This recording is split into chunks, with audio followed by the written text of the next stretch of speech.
সাত সকালে দরজায় ধাক্কা মারার আওয়াজে ঘুম ভাঙল বিপাশার। ঘড়িতে তখন 6:45।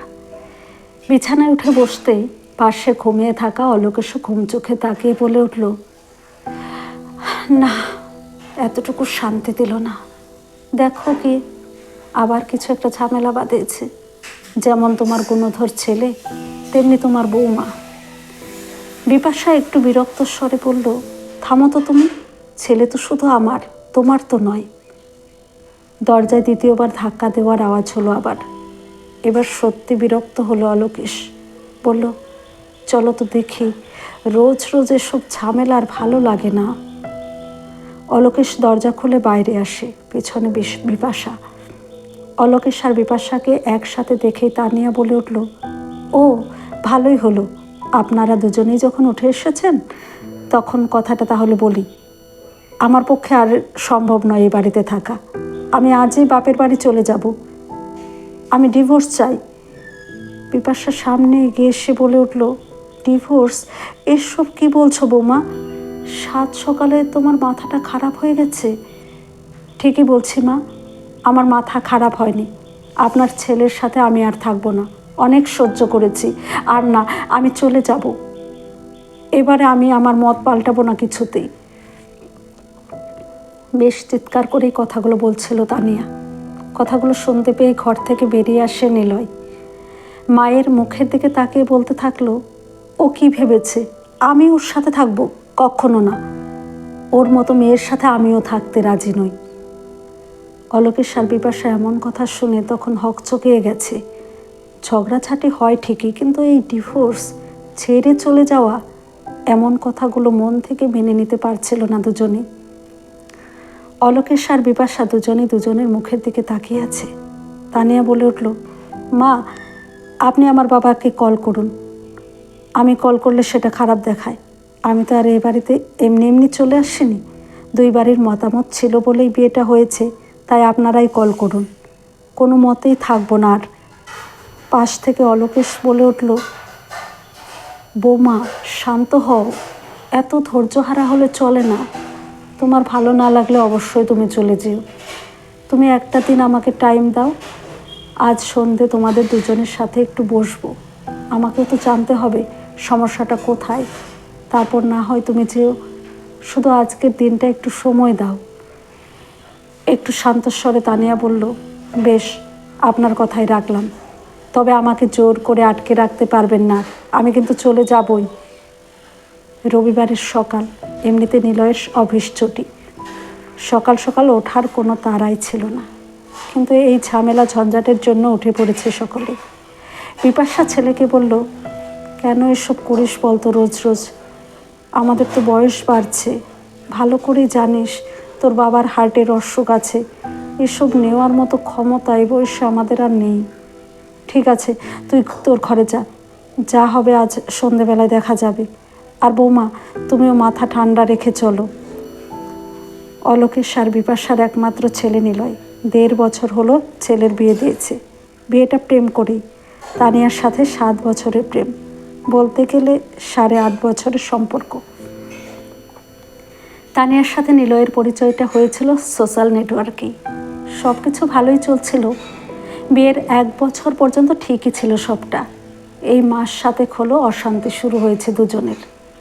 কথা কাটাকাটি একটু আধটু হতে হতে মাসখানেক যাবৎ চরম পর্যায়ে গিয়ে পৌঁছেছে। অথচ কে বলবে কি নিবিড় প্রেম ছিল ওদের মধ্যে। সেদিন সন্ধে অলোকেশ নিজের ঘরে ডেকে পাঠালো নিলয় আর তানিয়াকে। চেয়ার দুটো টেনে নিয়ে বসতে বলে অলোকেশ বলল, কিছু কথা আছে তোমাদের সাথে, তবে সে কথা আমি বলবো না, তোমার মা বলবে। নিলয় আর তানিয়া দুজনেই চুপ করে বসে আছে। বিপাশা দুজনের দিকে তাকিয়েই বলে উঠল, তোমরা দুজনেই যে ডিসিশনটা নিয়েছো একেবারে ঠিকঠাক। আমার মনে হয় তোমাদের ডিভোর্স হয়ে আলাদা থাকাটাই ভালো হবে। রোজ রোজ এত ঝামেলা, দুজনের যেভাবে ভুল ত্রুটিগুলো তুলে ধরছো, এতে কোনো সম্পর্ক টিকে থাকতে পারে না। ডিভোর্সের জন্য যা যা করণীয় আইনিভাবে তোমরা সে পথে এগোও। যেখানে মনের মিল হচ্ছে না সেখানে আলাদা থাকার মতো শান্তি আর কিছু নেই। তবে আমাদের একটা শর্ত আছে। তানিয়া অবাক হয়ে জিজ্ঞেস করে, শর্ত? কিসের শর্ত মা? হ্যাঁ, শর্ত। 20 দিনের জন্য আমরা বাড়িতে থাকবো না। একটা জরুরি কাজে আমাদের যেতে হবেই। কোথায় যাচ্ছি সেটা 20 দিন পরেই জানতে পারবে। এই 20 দিন আমাদের মোবাইল সুইচ অফ থাকবে, কল করলেও পাবে না। আমরা বাড়ি ফিরে আসার পর তোমরা আইনিভাবে ডিভোর্সের জন্য এগোবে। এই 20 দিন তোমরা এই বাড়িতেই থাকবে। অবশ্যই দুজনে আলাদা থাকবে, কেউ কারোর সাথেই কথা বলবে না। যে যার মতো করে রান্না করবে, যে যার মতো করে খাবে। আর হ্যাঁ, দুজনকে এই 20টা করে চিত্রকূট দিয়ে যাচ্ছি। 20টা চিত্রকূটে একে অপরের দোষ গুণ প্রতিদিন যা দেখবে সেটাই লিখে এই বাক্সে ফেলে রাখবে। তোমাদের সব সমস্যার কথা শুনতে পারতাম, কিন্তু শোনার মতো মানসিকতা আমাদের এখন নেই। কাজে এই 20 দিনে একে অপরকে নিয়ে যা লিখবে ওতে আমরা বুঝে নিতে পারবো। আমরা যেহেতু তোমাদের প্রস্তাব মেনে নিয়েছি, আশা করি আমাদের এই ছোট্ট দাবিটা মেনে নিতে তোমাদেরও অসুবিধা হবে না। পরের দিন খুব সকালেই অলোকেশ আর বিপাশা ব্যাগপত্র গুছিয়ে নিয়ে বেরিয়ে গেল। কোথায় গেল, কেন গেল, সে কথা কিছুই বলে গেল না।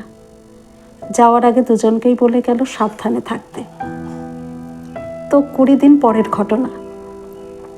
ঠিক 20 দিন পর 7 সকালে হাজির অলোকেশ ও বিপাশা। কলিং বেল বাজাতেই তানিয়া এসে দরজা খুলে অবাক হয়ে বলল, এত সকালে আপনারা চলে এলেন? বিপাশা মৃদুস্বরে উত্তর দেয়, আমরা তো বলেই গেছি 20 দিনের মেয়াদ ফুরলেই চলে আসব। তা এই কদিন তোমার কোনো অসুবিধা হয়নি তো? না না, কিচ্ছু অসুবিধা হয়নি। ঠিক আছে, শোনো, আজ বিকেলে একজন ভালো অ্যাডভোকেট আসবে। যত তাড়াতাড়ি সম্ভব ডিভোর্স হয়ে যাওয়াটাই ভালো। আর তোমার বাবাকেও আজ বিকেলে আসতে বলে দিই। কথাগুলো শুনে তানিয়া চুপ করে আছে। নিলয়কে ঘরে দেখতে না পেয়ে অলোকেশ বলে উঠল, সে লাট সাহেব কোথায়? তাকে দেখছি না। অলোকেশের মুখের কথা শেষ হয়নি তখনও। নিলয় তখন বাজার ভর্তি ব্যাগ নিয়ে বাড়িতে ঢুকছে। বাবা মাকে একসাথে দেখতে পেয়ে হাসি হাসি মুখে জিজ্ঞেস করে, কখন এলে তোমরা? বিপাশা উত্তর দেয়, কিছুক্ষণ আগেই। আমরা ভাবছিলাম আজ তো ছুটি, তুই হয়তো ঘুমিয়ে আছিস। তো ব্যাগ ভর্তি কি এত বাজার করেছিস? একটু মাটন নিয়ে এসেছি, আজ বাসন্তী পোলাও খাবো। মানে তুই এসব রান্না করবি?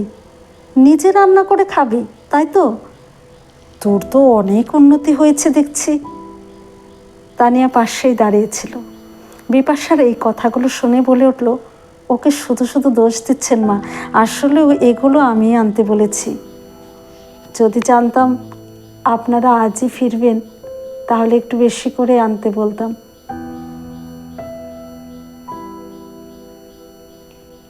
বিপাশা অবাক হয়ে জিজ্ঞেস করে, তার মানে তোমরা আলাদা রান্না করে খাওনি? না মা, সেসব কথা না হয় পরে শুনবেন। আচ্ছা, 20টা করে 40টা চিত্রকূট দুজনকে দিয়ে গেছিলাম, সেগুলো নিয়ে এসো তো দেখি। তানিয়া 40টা চিত্রকূট একসাথে হাতে নিয়ে বিপাশার হাতে দিয়ে বলল, এই নিন মা। অলোকেশ হাতটা বাড়িয়ে দিয়ে বলে, ওগুলো আমার হাতে দাও। হাতে নিয়ে দেখতে গিয়ে অলোকেশ অবাক হয়ে বলে, এ কি, দুজনের তো কেউ কিছুই লেখনি দেখছি। বিপাশা জিজ্ঞেস করে, সত্যি কিছু লেখেনি? এদিকে নিলয় তানিয়ার মুখের দিকে, তানিয়া নিলয়ের মুখের দিকে তাকিয়ে আছে। আমতা আমতা করে নিলয় বলে, আসলে লেখার মতো কিছু দোষ ত্রুটি মাথায় আসেনি, আর ওটা যে লিখতে হবে সে কথা প্রায় দুজনেই ভুলে গেছি। তানিয়ার চুপ থাকতে না পেরে এবার বলতে শুরু করে, আসলে মা, আপনারা চলে যাওয়ার পর ভীষণ রাগ হয়েছিল আমার। আমিও ঠিক করে নিয়েছিলাম আমিও পরের দিন সকালে বাড়ি ছেড়ে চলে যাব। সেদিন দুপুরে যে যার মতো করেই ছিলাম। আপনার ছেলে দুপুরে হোটেল থেকে খেয়ে এলো, আমিও দুপুরে ম্যাগি রান্না করে খেয়েছি। ঘটনা ঘটলো রাতে। আমি দেখছি ও ডিম ভাজতে গিয়ে ডিমটা পুড়িয়ে ফেলেছে, ভীষণ পোড়া গন্ধ ছেড়েছে। খেতে বসে ওর পাতে দেখছি পোড়া ডিম ভাজা। কেন জানি না, আমিও আর থাকতে পারলাম না। আমিও আমার জন্য ডিম ভেজেছিলাম। কথা বলতে বারণ করেছেন যেহেতু, তাই কথা না বলে ওর সামনে আমি প্লেটে রেখে এলাম। দেখলাম ও খেয়ে নিল। কিছুক্ষণ পর দেখি ও একটা গরম রসগোল্লা আমার কাছে দিয়ে গেল। তবু আমরা কথা বলিনি। পরের দিন সকাল থেকে আমার জ্বর। ও অফিস বেরোতে গিয়ে আমি বিছানা থেকে উঠিনি দেখে আমার কাছে এসে বলল, আমি বেরোচ্ছি। আমার সাড়া না পেয়ে আমার গায়ে হাত ঠেকিয়ে বলে উঠল, এ কি, এ তো সাংঘাতিক জ্বর। দেখলাম আর অফিস গেল না। ফোন করে জানিয়ে দিল যেতে পারবে না আজ। ওষুধ নিয়ে এসে জিজ্ঞেস করলো কি খাবে। তারপর নিজেই মাছের ঝোল ভাত রান্না করলো আমার জন্য। পরের দিন সকালে আমার জ্বর ছিল না। আমি বললাম, তুমি অফিস যাও, আমি সামলে নিতে পারবো। প্রথমে বলেছিল ছুটি নেবে আর একটা দিন। আমি রাজি হইনি। রাতে আমার জন্য রান্না করতে গিয়ে ওর জন্য রান্না করে ফেললাম। অফিস থেকে ফিরে ও রান্না করতে গেলে আমি বললাম, আমি করে রেখেছি। সেদিন রাতে একসঙ্গে বসে দুজনে খেলাম। জানি না তারপর থেকে কি হলো, আর আলাদা করে কিচ্ছু করতে মন চাইছিল না। পরের দিন ও বলল, আজ রাতে বাইরে ডিনার করব, তুমি রেডি হয়ে থেকো। আমি অফিস থেকে ফিরেই বেরিয়ে পড়ব। ইচ্ছে ছিল না যাওয়ার, কি মন হলো। সন্ধ্যের পর সাজতে বসে পড়লাম। যথারীতি আমিও রেডি হয়ে থাকলাম। ও অফিস থেকে ফিরতেই সঙ্গে সঙ্গে বেরিয়ে গেলাম দুজনে। এই করতে করতে 20 দিন ঝগড়া ছাড়াই কাটিয়ে ফেলেছি। আসলে ঝামেলা ঝঞ্ঝাট করার মতো মনটাই যেন হারিয়ে গিয়েছিল। আর এসবের মধ্যে 20টা দিন কীভাবে কাটিয়ে ফেলেছি জানি না।